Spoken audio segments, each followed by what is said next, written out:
soir tombait. Quand les proches plancheurs des voiles indiquaient le retour des pêcheurs, ils auraient pu la voir s'en aller vers la dune.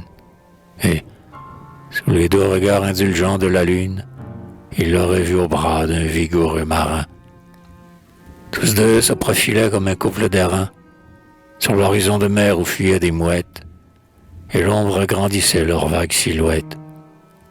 C'était l'heure où l'on aime, où les vents apaisés semblent tout alourdis d'aveux et de baisers, où les mêmes élans de volupté farouche font dans l'ombre s'unir les ailes et les bouches.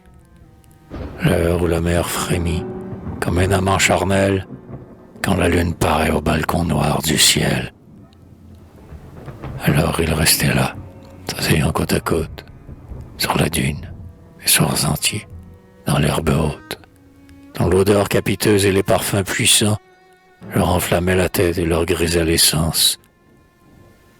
Brusquement, comme en proie à des accès de fièvre, ils auraient bien voulu dans l'ombre unir leurs lèvres, mais l'idylle était pure, et ce n'est qu'en partant qu'elle acceptait enfin de son beau prétendant, en rougissant beaucoup de joie, un peu de honte, le long baiser d'amour qui lui servait d'acompte.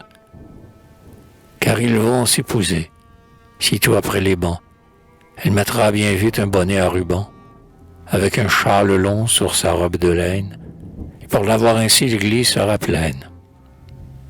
Puis, lorsqu'après la messe, après s'être embrassé, on aura jusqu'au soir mangé, bu, ri, dansé, avec tous les joyeux pêcheurs du voisinage, elle s'installera dans son petit ménage.